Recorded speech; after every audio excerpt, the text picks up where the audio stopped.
Welcome to Indian சமையல். இந்த வீடியோவில் நம்ம என்ன பார்க்க போகிறோம் அப்படின்னா, கோவிலில் செய்யக்கூடிய புளியோதரை பவுட்ரு வீட்டிலேயே எவ்வளோ எளிய முறையில் செய்யலாங்கிறத பற்றி தான் பார்க்க போகிறோம். அதுக்கு தேவையான இன்க்ரீடியன்ஸ்லாம் எடுத்து வச்சுக்கலாம். என்னென்ன இன்க்ரீடியன்ட்ஸ்னு ஒன் பை ஒன்னாக சொல்கிறேன். ஃபஸ்ட்டு கடலைப்பருப்பு,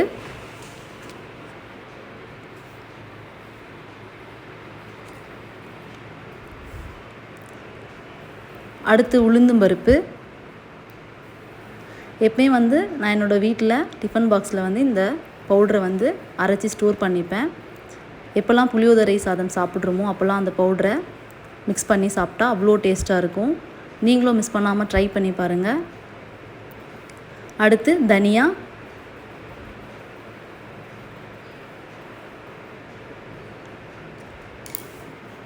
அடுத்து காஞ்ச மிளகாய். இது கொஞ்சம் வறுபடுற அந்த ஸ்டேஜில் மிளகு,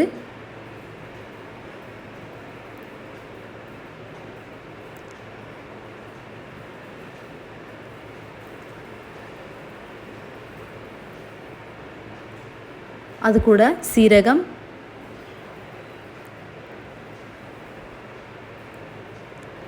எல்லோரும் கண்டிப்பாக ட்ரை பண்ணுங்கள். ஸோ புளியோதரை அவ்வளோ டேஸ்ட்டாக இருக்கும். வீட்டில் உங்களை பாராட்டிடுவாங்க பயங்கரமாகவே. அடுத்து கடுகு,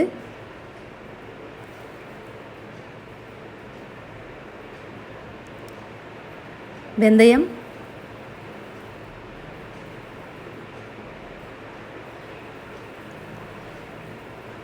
எங்கள் வீட்டில் எல்லாருமே இந்த புளியோதரைக்கு அவ்வளோ அடிமைங்க. ஏன்னா அவ்வளோ டேஸ்ட்டாக இருக்கும். ஸோ எப்பயுமே நமக்கு தேவையான அளவு இது எல்லாமே இந்த இன்க்ரீடியன்ஸ்லாம் ஆட் பண்ணிக்கிட்டால் போதும். ஸோ நம்ம ஸ்டோர் பண்ணி வச்சு நம்ம யூஸ் பண்ணிக்கலாம். அடுத்து கறிவேப்பிலை.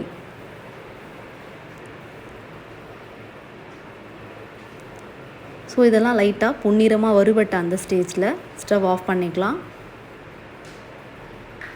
பண்ணிவிட்டு மிக்ஸி ஜாரில் மாற்றிக்கலாம். கொஞ்சம் சூடு ஆறுனதுக்கப்புறமா மிக்ஸி ஜாரில் மாற்றிக்கோங்க. பவுடரை அரைச்சி ஸ்டோர் பண்ணி வச்சுக்கோங்க. இந்த மாதிரி டிஃபன் பாக்ஸில் ஸ்டோர் பண்ணி வச்சுக்கோங்க. எப்போல்லாம் புளியோதரை சாதம் சாப்பிட்றோமோ அப்போல்லாம் இந்த புளியோதரை பவுடரை கலந்து சாப்பிட்டா அவ்வளோ டேஸ்ட்டாக இருக்கும். என்னோடய அடுத்த வீடியோவில் இந்த பவுட்ரு வச்சு புளியோதரை சாதம் ரெடி பண்ணுறது எப்படின்னு பார்க்கலாம். தேங்க்யூ.